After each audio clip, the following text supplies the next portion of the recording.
let's cut to the chase. Given that you clicked on this video, I'm pretty confident in assuming that you have in fact played Terraria before, and if not. But this video is not about Terraria, rather a game heavily inspired by it and a couple of other properties, like and also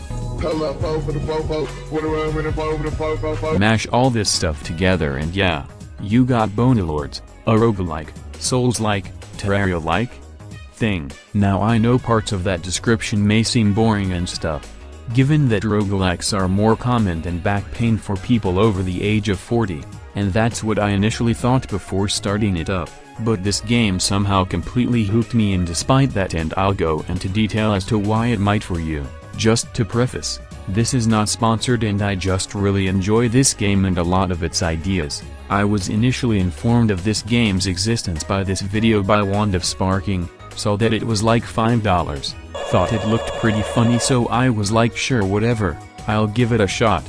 Before that, however, I'd just like to bring attention to the fact that this game has a wizard tutorial pack for absolutely free. To be honest, I do not know why other games do not have this. It's a major missed opportunity. After manifesting in the world, you are tasked with one sole objective: defend the fort from the oncoming series of enemy waves, and also don't die, though that last part is slightly more optional than I'm letting on, as dying just gives you a bone penalty. But what are bones? Currency, of course.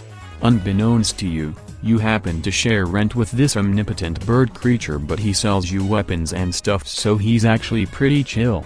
But let's back up to the character creator and class select screen. Yes, this game has currently 8 different starter kits you can choose to switch up your runs, which range from generalists to glass cannons to Krag from hit game Rivals of Aether.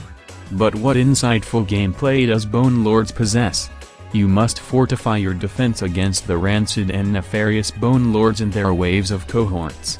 In terms of defense, you got the Terraria staples, locks, platforms, doors, but you also get some other things to play with, like launchpads, proximity spear traps, and some other things later on. This goes for the weapons too, with melee, ranger, and mage all here and accounted for, with some added mechanics that honestly I wish were in Terraria itself, like clashing blades, to building up a Street Fighter stun meter after dealing enough damage, to ranger being able to select which ammo type they want to use from the hotbar, and arguably the most important one, being that most weapons have a right-click function that makes them much more nuanced. The list of weapons for sale also grows the further you get into the game. I like that. Do you know why I like that? It's choice. You can choose how you want to spec your character, you can choose what class of weapons you want to focus on, even how you design your Rube Goldberg death trap of a front lawn. The player is constantly thrown decisions to be made, and to be honest, I could go on for hours how that exact freedom of choice makes a lot of games, and especially this one, way better than they otherwise would be. If you asked me what things I look for in games, I'd ask you what you're doing in my house. Get out of my house. But also 2 things: choice and movement. Wow! What is the movement eyes? Yep, that's a segue. This game has fucking wave dashing.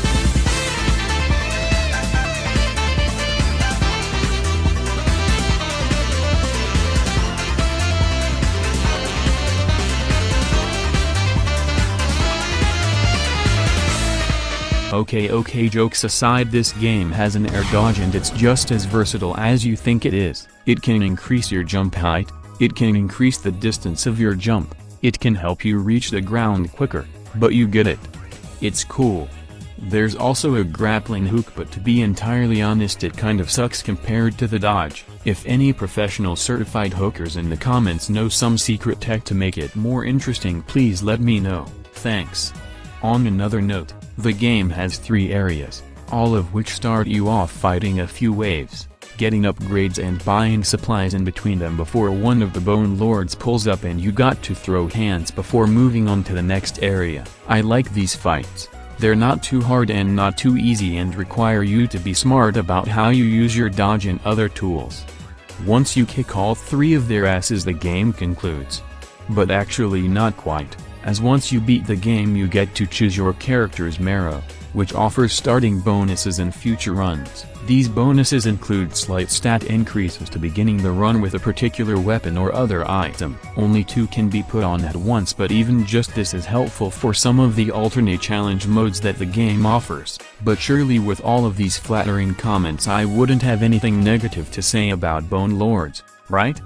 Well, not exactly. This game only really has 2 main cons at the moment.